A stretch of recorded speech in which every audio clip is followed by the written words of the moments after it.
How to fix Spotify login problem.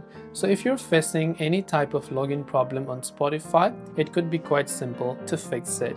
So first of all, it depends upon what kind of login problem you're facing, because normally if it is a network issue and so on, you can simply look and try to reset your network, or you can try to switch your network to cellular data or vice versa and see if that helps you.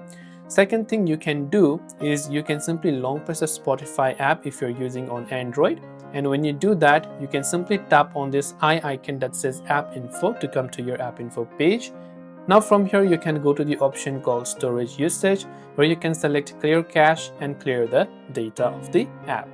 When you've done that, you can also go to your Play Store or App Store, check if the Spotify app has an update, and if it does, you want to make sure to update it to the latest version. And if none of this is helping you solve a login problem, chances are that your credentials are incorrect. So you want to make sure to type in your email address, or you can contact with your Google or your Facebook account and log in using those.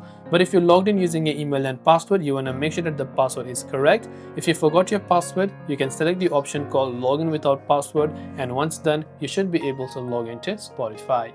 Hope this video helped you out. If you have got any further questions, feel free to leave them down below. As always, thank you for watching and see you soon in the next video.